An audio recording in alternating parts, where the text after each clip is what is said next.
Lewandowski tahun lalu bapuk banget kan? Betul. Banget, bapuknya Faktor apa ya, banget. Coach ya? Pelatihnya itu Xavi loh. Kurang legend apa di Barca seorang Xavi Hernandez? Sebagai pemain. Gue tidak pernah ngakuin Xavi keren banget sebagai pelatih. Betul. Gini, kalau Madrid selalu gue bilang, they will win the game. Karena mereka punya begitu banyak pemain bintang. Tahun lalu itu di bulan Desember kalau you ingat, gue udah bilang ini Madrid juara. MU itu yang salah itu banyak, manajemennya juga salah, pelatihnya juga, yang pemainnya juga gitu. Tapi yang gue paling shock ya, mungkin lo nggak sepakat berdua. Waktu dia buang McTominay. Kan kita nggak tahu menjelang akhir musim siapa aja yang cedera. Variasi lebih banyak. Ya variasi lebih banyak, geser-gesernya lebih banyak. Enggak, we don't need striker. Apa itu? Lu lihat, oke, you don't need striker, make sure lu juara musim ini. Kan enggak juga. Pokoknya MU itu kalau ini ketemu tim lemah yang depannya B itu hancur aja bro. Iya dong, Bournemouth lah, kalah dengan Brentford lah, lawan Burnley lah. Bandung Raya mungkin kalah juga tuh.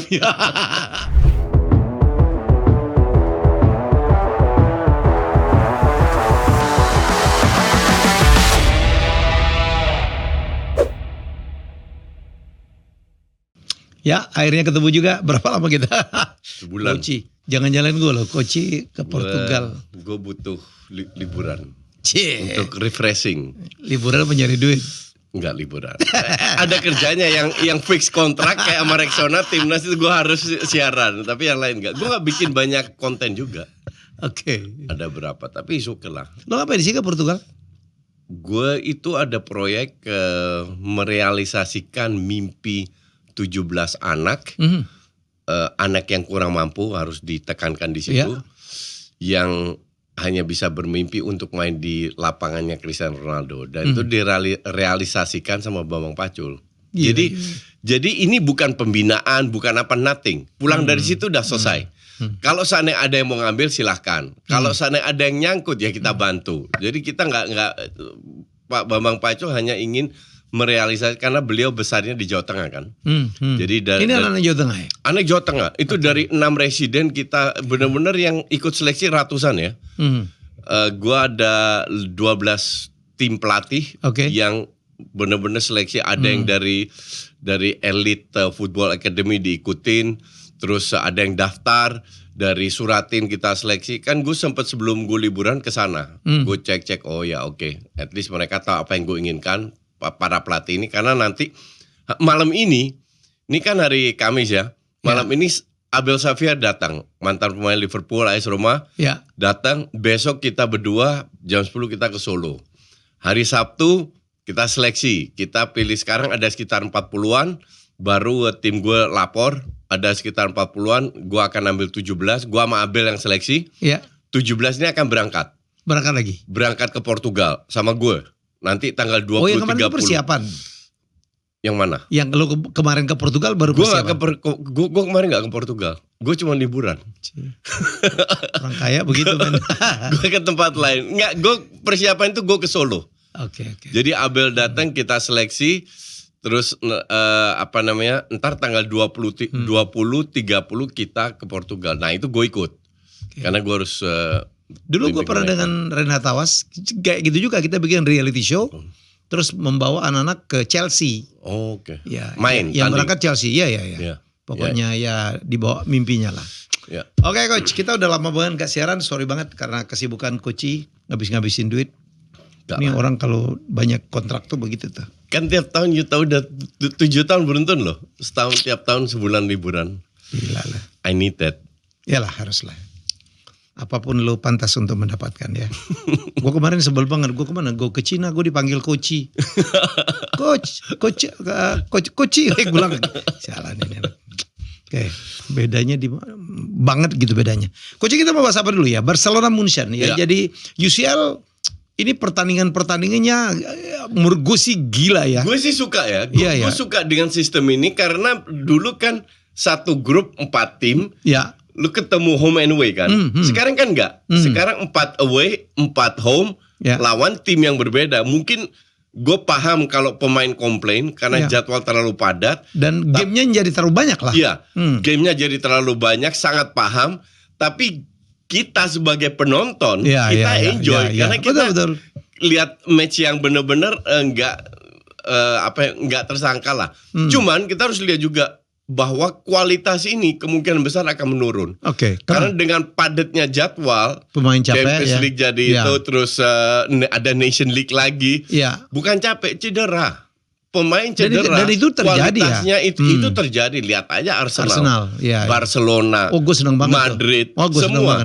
Kenapa? Semoga Arsenal cedera terus. MU kurang cedera apa itu? Jadi konsekuensi risikonya adalah kualitasnya agak menurun. Tapi ya kalau pelatihnya bagus atau cocok dengan pemainnya, mereka tetap bisa menunjukkan seperti Barca kemarin lah, menunjukkan performa yang bagus walaupun ada beberapa pemain cedera dan belum kembali lagi. Kemarin menang 4-1 ya coach. Sebenarnya kalau gue boleh gue nonton kan. Gini, kalau kita nonton pertandingan 4-1 seolah-olah Munchen ini diobok-obok. Padahal enggak. Padahal sama sekali enggak. Mereka create peluang, mereka pegang bola. Cuman masalah keberuntungan aja ya. Masalah efektivitas. Serangan. Efektivitas. Betul. Munchen dapat setelah 4-1 mereka dapat 2-3 peluang juga enggak masuk. Enggak masuk ya. Sementara Barca ini efektifnya gila. Dan Rafinha lagi gila banget. Terutama Rafinha. Kita flashback. Kalau nggak salah kita sempat meremehkan dia. Kenapa diambil Rafinha sih? Kita flashback sedikit. Kenapa Xavi ngotot ambil Rafinha? Seperti apa? Dan kelihatan di bawah Xavi ini pemain B banget. Dibanding Lamine Yamal sebagai winger kanan jauh. Diobok-obok sama Lamine Yamal ya. Tapi somehow yang sangat kelihatan musim ini di bawah Hansi Flick, dia berubah total.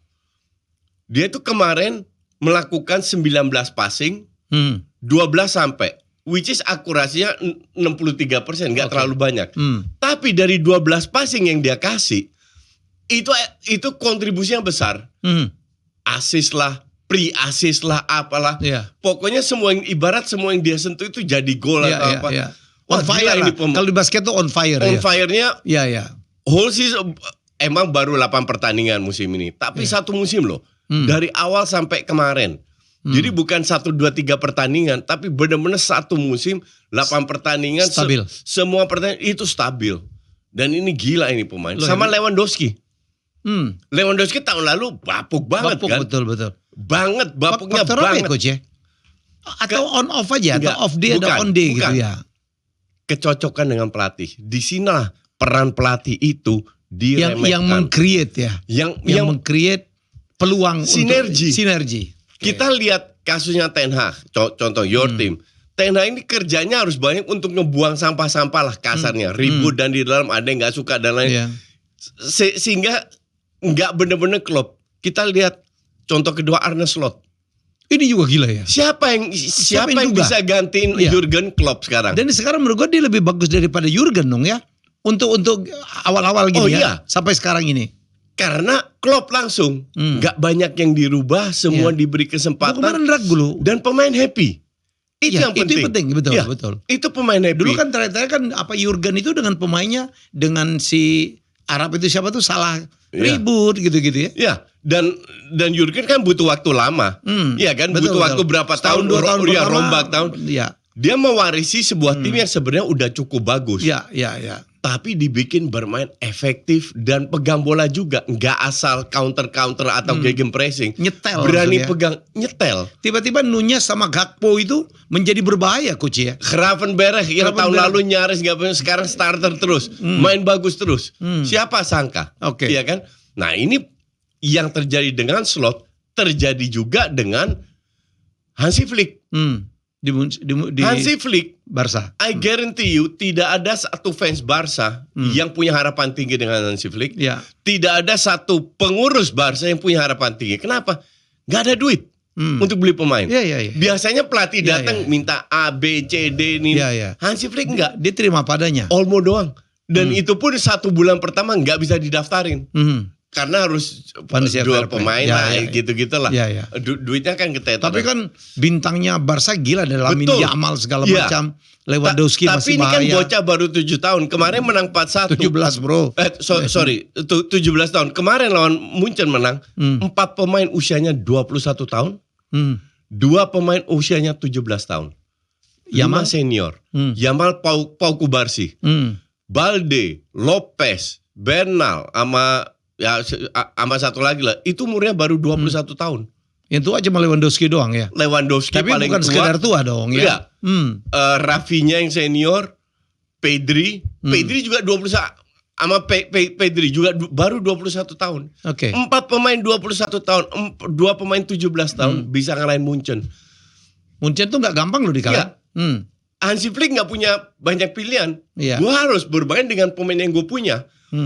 Xavi kan cedera, Araujo cedera, Frenkie de Jong cedera, walaupun kemarin udah fit lagi kan, sebelumnya sempat cedera. Gak ada pilihan, mau gak mau mainin pemain muda. Dan pemain mudanya perform. Mungkin karena apa? Hati seneng kali coach ya? Seneng betul. Ya. Mereka yang baru happy. Mereka gitu happy kan? dan ada hasilnya. Bermain dengan riang gembira gitu. Dan gak hanya bekerja keras, intensitas tidak hanya ditingkatkan, tapi mereka happy. Mereka suka, padahal tahun lalu pelatihnya itu Xavi loh. Kurang legend apa di Barca seorang Xavi Hernandez? Sebagai pemain. Gue tidak pernah ngakuin Xavi keren banget sebagai pelatih. Betul, sama sekali. Gue setuju. Tapi sebagai pemain kan dia masuk ke Barca. Mestinya kan dia dihormatin dong ya. Dia masuk ke Barca dengan satu baggage yang full of respect dong. Iya kan? Tapi somehow nggak berjalan. Somehow nggak berjalan. Bukan salah Xavi juga, memang nggak klop. Atau dia nggak bisa meyakinkan para pemain yang bisa dilakukan oleh Hansi Flick. Gue merasa bahwa itu tuh Barca tuh salah itu ngerekrut Xavi. Kok Xavi sih? Gitu loh, yang belum proven gitu sebagai pelatih dong. Betul, salah. Itu kan maunya Laporte. Sebenarnya Koeman itu nggak jelek-jelek amat sebenarnya di Barca. Tapi dia memang pengen Xavi. Akhirnya tunggu kesalahan yang dilakukan Koeman digeser, Xavi masuk. Dan terbukti memang tahun pertama juara, tapi mainnya jelek banget. 11 match menang cuman unggul 1-0 doang. Dan mainnya jelek banget. Tahun kedua baru kelihatan ternyata tim lu biasa aja. Nah, akhirnya dipecat kan. Masuk Hansi Flick. Hansi Flick kan ibarat seandainya kemarin kalah, seandainya kalah. Siapa yang protes? Kagak ada. Karena Barca udah biasa dibantai sama Munchen. Munchennya Hansi Flick juga. Iya kan? Sekarang berubah. Dan di sini kita lihat bahwa faktor pelatih itu pengaruh banget. Padahal pelatih gajinya tidak setinggi pemain. Pemain lebih tinggi.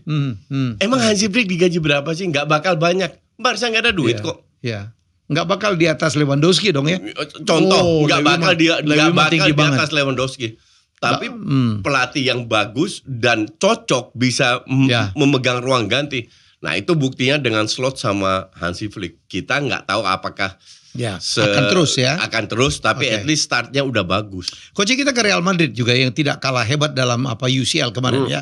Ketinggalan 0-2 habis itu ngebalik juga dengan hat-trick juga ya. Kalau di sini kemarin itu yang hat-trick itu siapa dia Barca tuh? Ya, sekarang yang di sini adalah Vinicius.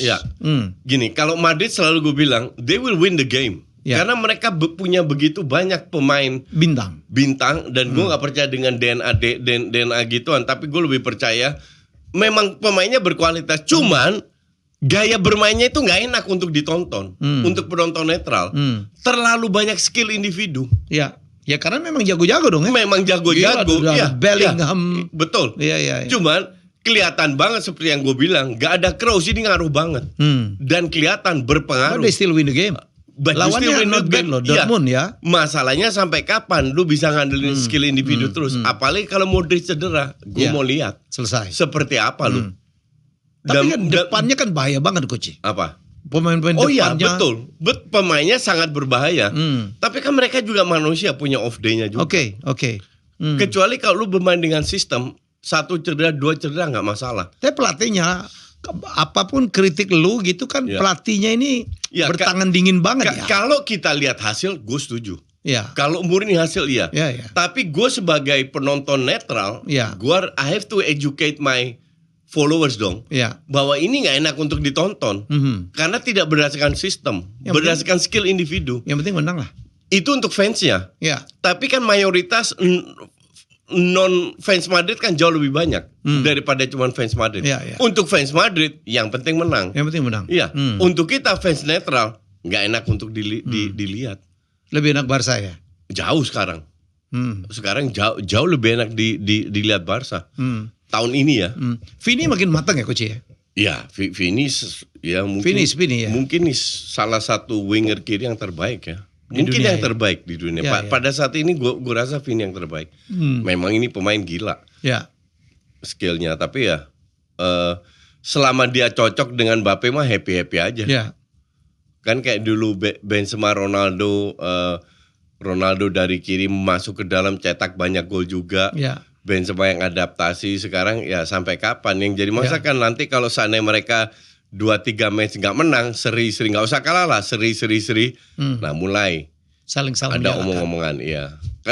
Karena mereka tidak bermain berdasarkan sistem. Untuk lo Mbappe pengaruhnya terhadap Barca oke, terhadap Madrid ya, oke pasti.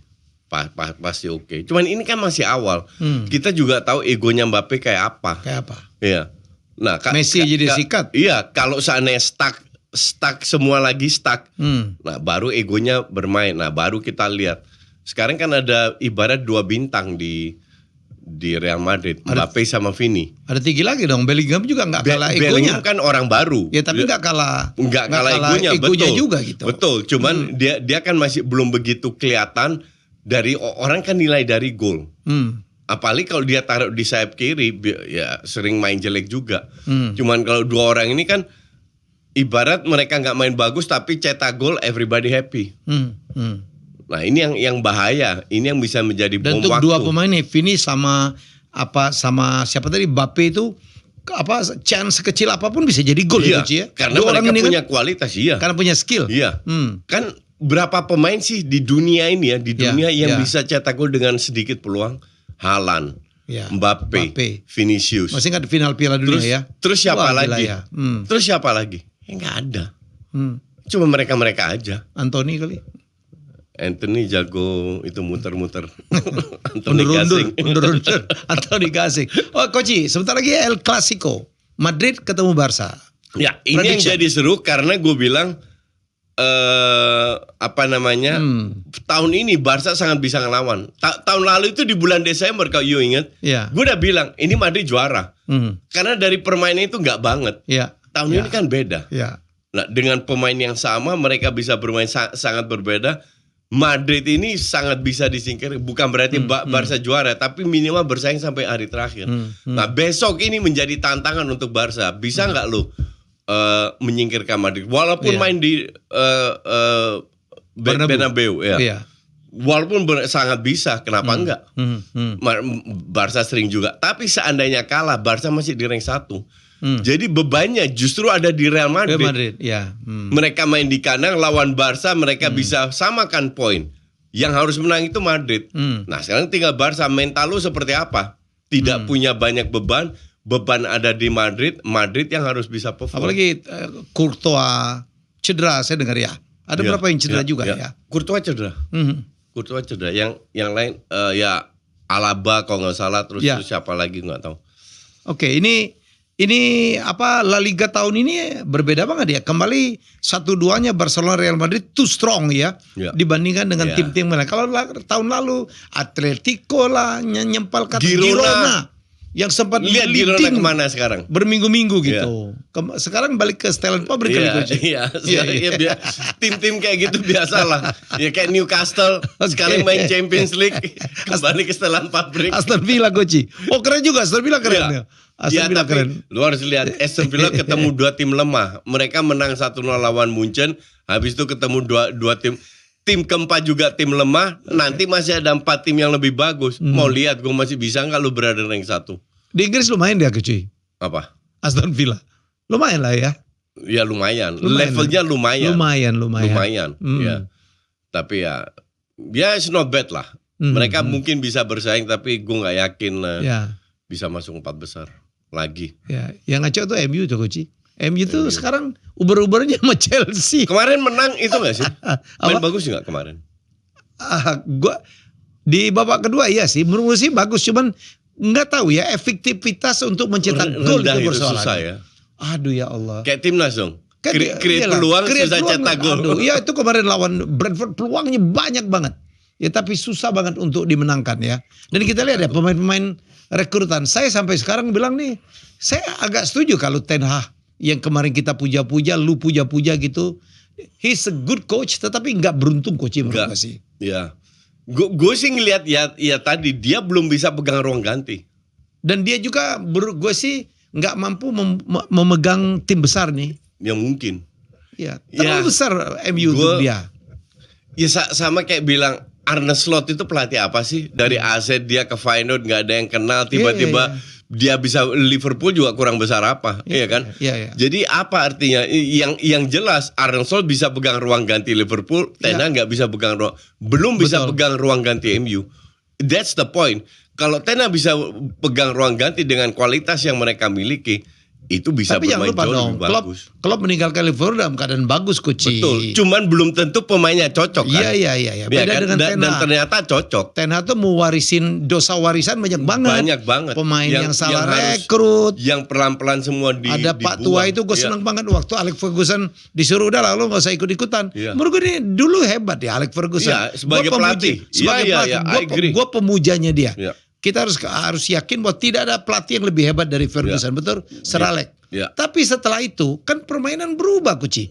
Kalau semuanya harus lapor ke dia, itu ngaco. Ini yang kemarin. Saya pikir apa yang dilakukan oleh Radcliffe udah bener lah. Udahlah, lu pensiun aja deh.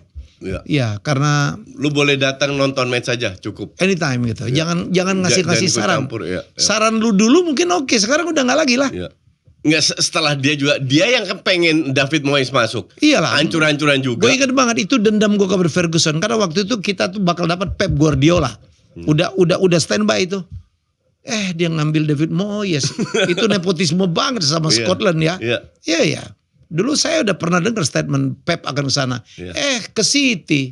Karena gue bilang kalau pelatih sampai sekarang setelah Sir Alex nggak ada yang lebih hebat dari Pep, betul? Iya dong. Iya. Agree. Membuktikan negeri. Sekarang City strong ya. Pep sama Klopp lah. State sama Klopp lah. Walaupun Klopp ya levelnya agak di bawah. Agak beda. Agak di bawah Pep lah. Juga, tapi Pep is the best lah. Walaupun dia selalu dituduh dia mendapatkan tim dengan pemainnya hebat-hebat. Nggak ada gunanya pemain hebat kalau lu nggak bisa manage. Iya. Ya betul. Setuju kan? Betul. Nah ini Hansi Flick membuktikan pemain gak hebat tapi bisa manage jadi bagus. Kayak Safi juga dong ya. Iya. Apalagi bagus di manage jadi lebih bagus itu nggak gampang. Iya. Betul. Gitu. Dan dia juga beli pemain bagus yang biasa aja jadi bagus. Pemain pembelian City yang flop kan nggak banyak. Nggak banyak. Dan dia juga jual pemain mahal-mahal loh. Iya. Nggak kayak MU. Torres Garcia aja dijual mahal itu. Nggak kayak MU. MU itu ya. Menurut gue sih pembelian pemain kemahalan. MU itu yang salah itu banyak. Manajemennya juga salah, pelatihnya juga, yang pemainnya juga gitu. Salah beli pemain. Tapi di era Ten Hag itu Coach, kalau kita lihat ya, dialah yang membuang Ronaldo. Ya, Sancho. Dia membuang Sancho. Siapa lagi dia buang? Dan yang gue paling lu tahu AWB so-so lah ya. Ya, tapi yang gue paling shock ya, mungkin lo nggak sepakat berdua. Waktu dia buang McTominay lo boleh bilang pemain apaan, tapi he's the spirit of the game. Wah, mainnya ngotot Coach. Kalau itu ya. Iya, cuman you have a system kan. Sistem dan McTominay gue yakin itu udah gue bilang. Sebelum pas Ten Hag baru ditunjuk gue bilang pemain kayak AWB McTominay itu akan dibuang. Iya. Karena nggak cocok dengan permainannya. Cuman dia belum bisa menunjukkan. Nah ini gue salahkan Ten Hag. Dia punya sistem which is direct football yang gue bilang gak bisa dijalankan sama pemain, gak cocok dengan kualitas MU. Dia tidak mau berubah. Dia tidak mau berubah. Ini salah Ten Hag. Itu gue pernah kayak Mourinho, Pep itu dia lihat materi pemainnya kayak apa, baru dia ngeset strategi dong. Maka dari itu bukan bilang, memaksakan. Kalau Ten Hag di bulan Desember nanti tetap di rank 8, dipecat feeling gue. Pecat. Karena dia nggak mau berubah. Kemarin aja di awal tahun mestinya hampir dipecat itu. Iya. Dia itu harusnya berubah harusnya. Dan dia diberi kesempatan lagi ternyata nggak berubah juga. Banyak sekali salah beli pemain ya. Anthony tapi definitely. Kalau itu susah kita salahin pemain karena based on sebelumnya kan dia di Ajax main bagus banget. Bahwa dia menjadi flop, apakah itu salah pelatih? Gue masih 50-50. Gue nggak tahu tuh di mana tuh. Gue juga nggak tahu. Anthony bisa seancur itu. Seancur itu gitu. Asli gue. Apalagi harganya tinggi gitu. Iya. Dan dia di Ajax itu bagus banget. Gue terakhir nonton klipnya di Ajax sampai ditunjukkan di Twitter. Skillnya dia gila ya. Kapan Anthony bisa main kayak gini di MU? Jadi dia sudah membuktikan dia bisa. Tapi somehow kenapa nggak berhasil di MU? Nggak ngerti juga. Beli Euro, siapa tuh? Iya Euro, cedera. Gak main coach. Baru ikut latihan lagi. Zigzi juga ketahuan males banget pemainnya. Zirkzee kalau gini. Pelatih yang striker yang benar-benar berkualitas, yang selevel MU lah, itu kemahalan. Kemana betul? Iya, MU nggak bisa beli. Exactly. Nah, lahirnya ke second layer kayak Zirkzee. 40 juta for a striker. Nothing. I mean, mendingan gue minjem Weghorst lah coach. Ketahuan. Iya. Kalau kita lihat strikernya Leverkusen, strikernya Sporting itu harganya udah 80-100. Jadi kalau dapat striker yang 40 juta ya you cannot accept anything. Gue juga bilang Zirkzee ya so-so aja. So-so aja ternyata. Betul. Tapi nggak ada gitu. Duitnya. Nggak bisa you expect beli striker yang 40 juta terus expect jual balik. Højlund aja 70 juta. Apalagi ini cuma 40 juta. Tapi Højlund oke lah, ada prospek lah. Højlund ya oke, ya prospek. Nah prospek kan you have to wait. Betul. Kan butuh waktu. Nah sesabar apa fans MU dengan Højlund, dengan Zirkzee dan lain-lainnya. Gitu. Untung ada Garnacho. Saya pikir Garnacho lu boleh ngeremehin dari awal. Bukan, nggak konsisten juga ini pemain. Tapi dia punya goal instinct. Dan bukan itu aja coach. Gue suka tuh dia ngototnya yang lain. Betul. Kalau itu ya cuman dibandingin. Gue nilai dia ini sama kayak Martinelli. Martinelli ngotot juga. Tapi dari sisi bakat pas-pasan. Garnacho pun demikian. Cuman diketutup dengan ngototnya. Nah, yang jadi masalah pada saat dapat sedikit pulang kayak Arsenal kemarin waktu kalah lawan Brentford. Sebelum gol itu terjadi, Martinelli yang kiper salah passing dapat satu peluang, nggak terjadi gol karena kualitasnya gitu-gitu aja. Nah, ini bukan pemain yang bisa ngangkat sama kayak Garnacho, bukan pemain yang bisa ngangkat MU dan Arsenal ke level berikutnya. Bahwa dia bermain sebagai super sub atau apa, oke aja. Tapi untungnya Garnacho masih muda. Masih ada harapan. Bisa diberi kesempatan. Lihat perkembangannya seperti apa. Kalau gua harus memberikan kredit kepada Ten Hag itu dia memberikan kesempatan kepada pemain muda. Tanpa dia mungkin nggak ada Mainu. Diallo sekarang. Mainu cedera. Iya cedera. Tapi kan gila banget. Diallo bagus sekarang. Diallo bagus sekarang ya. Dia dibandingin Anthony mending Diallo kemana-mana. Tapi sekarang kenapa jarang dimainin ya? I don't know. Karena dia udah muji-muji Diallo lah. Ya, dan dia lo berapa kali gue lihat mainnya bagus. Ya mungkin butuh waktu atau apa. Terus ada berapa pemain muda lagi dia berani mainin. Sampai ada sekarang pemain muda nggak mau perpanjang di Arsenal terus pindah ke MU. Kenapa? Karena dia percaya peluangnya bermain di Ten Hag itu lebih besar daripada di tim semula. Ya emang Arteta katrok nggak kasih banyak pemain. Cuman Arsenal nggak. Kapan terakhir Arsenal melahirkan pemain muda yang benar-benar perform? Saka gue bilang. Bakayo itu doang. Lama banget dah. Iya. Sebelum itu kagak ada sama sekali. City malah lebih. Smith Rowe akhirnya dijual. Iya. City malah lebih ada melahirkan. Iya. Forlan segala macam ya. Siapa itu namanya? Palmer dijual. Begitu dijual di Chelsea-nya ngamuk coach ya. Iya. Keren banget. Komentar tentang coach tentang ini tentang apa Chelsea so far? Chelsea butuh waktu ya. Cuman arahnya sudah benar.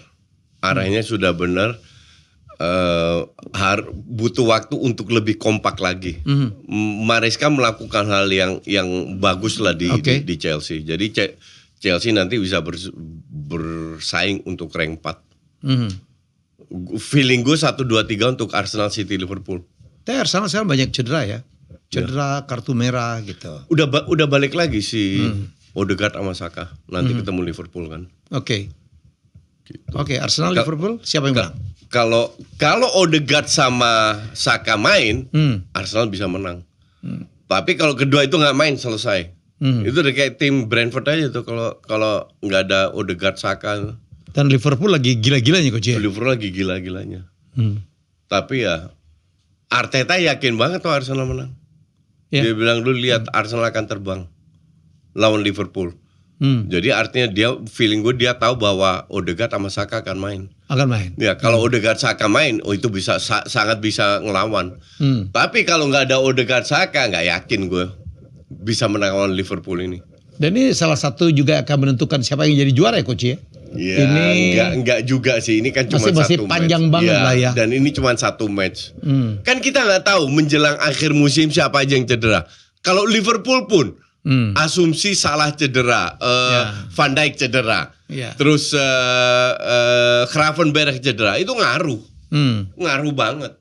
Sama kayak Arsenal. Kalau Arsenal Odegaard Saka cedera, Saliba lawan Liverpool nggak main, 3 match dia kena kartu merah, ya itu ya apalagi sangat berpengaruh. Arsenal tuh selalu finishnya lemah ya coach ya. Tapi Arsenal kadang ya di game-game terakhir, minggu-minggu terakhir tuh gue itu nggak nonton 2-3 match. Nggak kan selalu kan itu berapa kompetisi kan, udah leading. Ya yang lo bilang enjoy the moment, akhirnya gajah itu jatuh juga tuh. Tololnya itu 3 kali kena kartu merah, 3 kali nggak bisa cetak gol, kebobolan terus. Cetak golnya sebelum kena kartu merah. Ini salah siapa? Arteta. Dia nggak punya bikin sistem untuk bisa bermain terlalu main bertahan ini itu. Tapi ya, gue juga kalau orang yakin Arteta juara dengan Arsenal, gue sih enggak. Gue nggak pernah yakin dengan Arteta, you know it lah. Iya dari awal lah. Ya terlalu walaupun banyak. membaik. Oh iya, dari sisi permainan baik dengan 11 atau dengan 15 pemain. Tapi kalau udah 1, 2, 3 pemain out, dia nggak bisa merubah sistemnya. Mainnya itu aja. Tahun lalu itu Arsenal itu bagus, tertolong yang cederanya dikit kan coach? Ya nyaris nggak ada. Nyaris nggak ada. Pemain penting nggak ada yang cedera. Iya. Saliba enggak, Rice enggak, Odegaard enggak, Saka enggak. Jadi ya ngaruh. Ya. Sebenarnya pelatih yang hebat untuk gue ya. Pada saat ada 2-3 pemain penting cedera, you change your system. Iya. Arteta enggak. Arteta enggak. Gimana lu mau bermain dengan sistem sama dengan pemain yang kualitasnya di bawah itu? Penggantinya Odegaard sama Saka kan beda di bawah kualitasnya. Lu paksa Havertz main gitu, Havertz kan udah terbukti sebagai false dan lumayan lah. Dan dia masih berani keluarkan statement we don't need a striker, kan lucu. Lu mau ngadain Trossard, ya kan kocak ini pelatih. You need a striker. Kenapa? Pada saat lu punya striker, si Havertz itu bisa main di tengah. Ya. Itu yang lebih bahaya dia. Kalau striker nggak perform, Havertz bisa main di depan. Jadi geraknya lebih banyak. Variasi lebih banyak. Ya, variasi lebih banyak. Geser-gesernya lebih banyak. Enggak, we don't need striker. Apa itu? Lu lihat, oke, you don't need striker, make sure lu juara musim ini. Kan enggak juga. Feeling gue sih enggak. Walaupun gue happy kalau Arsenal juara, tapi gue sih enggak yakin Arsenal juara. Strongest contender tetap Manchester City? Ya tetap City sama Liverpool sekarang. Lihat Liverpool main kayak gini ngeri. Iya gila. Iya. Dar. TAA. Gila ngeri. Pemain yang tahun lalu nggak begitu perform, sekarang perform semua. Hati-hati cuman kalau ada yang cedera, karena ini kan game lebih banyak tahun ini. This is still 8 game. Sekarang mereka belum mengalami. Sekarang yang mengalami cedera kan praktis City sama Arsenal. MU dong. Ya MU cukup banyak. MU gue nggak anggap title contender. Gue juga udah mulai nggak anggap. Tapi dari title contender yang City sama Arsenal, Liverpool belum. Gue fans MU lah, udah siap-siap lah, nggak bakal masuk 4 besar lah. Kecuali MU masih ada peluang gue bilang. Ya tahu lah. Lo dulu tahun lalu juga yakin tapi nggak finish juga. Malah di terakhir parah ya. Parah. 2 match terakhir sebenarnya mereka dapat peluang loh untuk bisa masuk besar. They failed. Pokoknya MU itu kalau ini ketemu tim lemah yang depannya B itu hancur aja bro. Iya dong. Bournemouth lah, kalah dengan Brentford lah, lawan Burnley lah. Bandung Raya mungkin kalah juga tuh. Tapi gue lihat yang bahaya ini untuk masuk 14 itu Chelsea. Chelsea itu lagi growing. Kelihatan banget growth-nya Chelsea ini. Ya, kita lihat enjoy aja gue mah. Tapi City juga bahaya juga loh coach. Iya bahaya juga. Kevin De Bruyne udah nggak tidak sehebat dulu. Betul, bahaya juga. Ini selevel semua. Iya. Cuman karena gue lebih percaya pelatihnya. Iya. Oh iya. Gue lebih percaya the Pep best sama lah. Slot daripada Arteta. Makanya itu, kalau seandainya berandai-andai kita Liverpool yang juara, gue nggak kaget. Tapi gue akan lebih kaget kalau Arteta yang juara. Serius. Pep juara biasa. Lu objektif banget ya. Enggak, untuk gue sih walaupun this is my team, gue dari awal kan gue bilang, ini pelatih kayak apa ini? Yeah. Orang hanya lihat mainnya bagus. Iya, mereka nggak ngelihat Arteta itu nggak bisa beli pemain, ngelihat pemain itu jelek banget. Gitu. Ya. Oke Coach, 5 dari 6 udah kita bahas. Lo boleh dong ngomongin tentang Spurs. Kalau enggak ini banget. Spurs ya kalau enggak ngomong juga enggak apa-apa lah. Spurs ini enggak gini. Gue lebih respect. Bentar, gue lebih respect Postecoglou daripada Arteta. Serius. Iya. Serius. Cuman yang jadi masalah dengan Postecoglou adalah dia nggak didukung manajemen untuk membeli pemain yang bisa bermain dengan sistemnya. Tahun lalu pada saat dia masuk, anjir ini pelatih sangar juga mainnya nih, ya kan? Yeah. Tapi dia juga bilang loh, dia bilang di media, memang ada beberapa pemain yang nggak bisa ngikutin sistem gue, oke? Yeah. You expect tahun ini disuplai dong pemain? Enggak juga. Ternyata enggak. Enggak juga. Ternyata enggak. Oh ya bagus, you're not going anywhere. Iya. Dan ini ya manajemennya. Dan itu memang udah bertahun-tahun Spurs kayak gitu. Jadi kalau gue bilang kali ini bukan salah Postecoglou, lebih ke manajemennya. Baru kehilangan Harry Kane ya. Ya. Ya. Beli pemain kocak semua yang di Spurs itu. Serius. Jadi untuk gue, ya gue sebagai kompetitor North London, gue happy aja lihat Spurs kayak begitu. Spurs yang bahaya kalau Postecoglou diberikan apa yang dia inginkan. At least 4 pemain baru lah yang sesuai dengan selera dia. Nah itu bahaya.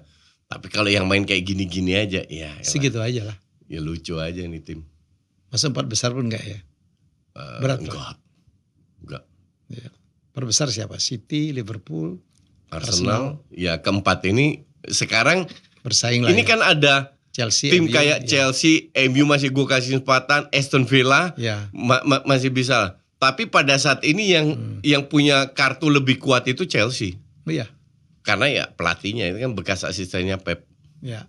Dan stok pemainnya banyak ya. Dan stok pemainnya banyak banget. Bisa bikin 3 tim. Winter break. Iya benar. Benar. Winter break kalau dia butuh pemain dia nggak perlu beli. Kan di loan itu berapa pemain. Tinggal suruh pulang. Gue tarik. Dia punya kiper berapa? Dia punya 8 kiper. Lawak. Ini tim ini kocak. Kiper beli 8. Karena yang punya nggak ngerti bola coach. Dan gue bisa. Tapi dia ini loh, kita pikir salah beli jual pemain untung loh. Iya, so far yang baru-baru dijual. Contoh, Mudryk. Emang udah ngejual berapa Mudryk? Ayo gue mau tanya. Itu kecelakaan lah. Daripada MU beli mahal-mahal dijual nggak laku coach. Dijual murah banget. Iya kan? Iya dong. Lu gila lo. Ya itu penyakit kalau manajemen nggak bisa ngelihat pemain ya kayak gitu. Ya kita enjoy aja. Katro tuh Casemiro. Gajinya paling mahal. Iya. Harusnya cabut dia tahun lalu itu. Iyalah. Gak ada yang mau beli. Arab kan mau dia. Gajinya kemahalan. Arab masa nggak bisa bayar? Buktinya ya begitulah. Udah mau dilepas tuh. Kalau nggak salah dia juga akhirnya nggak mau keluar. Dia nggak mau keluar. Dia mau free transfer kayaknya. Biar dapat signing fee gede. Ini tahun terakhir kan? Tahun terakhir. Iya. Tahun depan out, pasti out. Varane udah out. Iya. Ini yang pemain yang beban tinggi. Iya. Nah ini Casemiro tahun lalu out. Iya. Biar menurut gue tahun ini juga tahun depan Rashford outin aja lah. Iya, setuju. Udah habis. Harusnya udah dibuang dari lah. kapan, betul. Buang dari kapan. Beli Osimhen lah. Daripada Osimhen main di Turki. Iya. Itu salah agennya, makanya dipecat agennya. Iyalah. Sampai dia nggak dapet tim. Iya. Untung gak main di Liga 1 Tapi ya kalau beritanya benar dia minta gaji 600.000 per pekan ya gila juga ini pemain. Gak ada yang mau bayar. Lu bukan levelnya Haaland sama Mbappe. Belum lah. Iya. Minta gaji segitu. Jadi gue sih harap Osimhen ke Arsenal, tapi ya kita lihat. Atau Vlahovic lah, itu salah satu itu. Kalau Arsenal tahun ini gak juara lagi. Bukan manggil balik Nketiah, itu gue harapin. Enggak. Coach kita ke Serie A lah terakhir. Ini overview lu tentang Serie A gimana? Serie A Serie A nggak terlalu banyak berubah. Tapi persaingan dengan Motta di Juve Mota di Juve ini kelihatan awal oke, tapi sekarang mulai terseok-seok. Mereka susah cetak gol, jadi banyak serinya. Bukan permainannya sih udah lebih bagus lah daripada Allegri. Sementara Inter is Inter. Nah, Inter stabil. Ya, Conte dengan Napoli dengan masuknya Conte tiba-tiba galak. AC Milan ya nggak bisa langsung dijudge, kasih terutama Juve sama AC Milan nggak bisa kita judge terlebih dahulu. Terlalu dini lah, karena ini dua pelatih ini butuh waktu lagi. Sementara Conte di Napoli ya ini juga jadi calon kontender. Jadi kontender ini feeling gue minimal 3, Juve, Napoli, Inter, mungkin AC Milan bisa nempel. No AS Roma.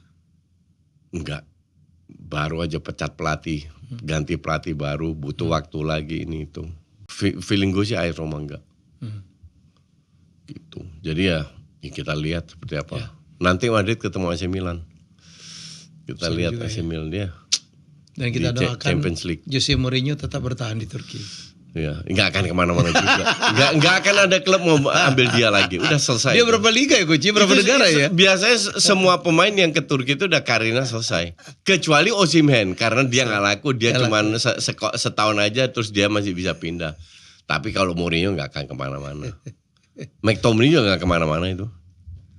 Ya tapi lumayan lah. Masih oke lah mainnya. Timnya lagi bagus, dia ikutan bagus keseret. Gue lihat satu gol dari dia. Lawan siapa itu lupa. Dia bisa ngelewatin 3 pemain. Di IPL gak bakalan bisa itu. Bener-bener dikasih ruang loh. Tapi udah pernah loh Coach, dia dulu bikin brace di MU. Lawan siapa gitu yang mungkin selebrasinya. I love him. Apalagi kalau pasangan sama Fred dulu. Hai, Fred di mana ya? Fred juga. Agak suka banget ya. The Pastor ya. Oke Coach, 41 menit. Udah cukup lah ya. Kita jumpa lagi minggu depan. Bye-bye.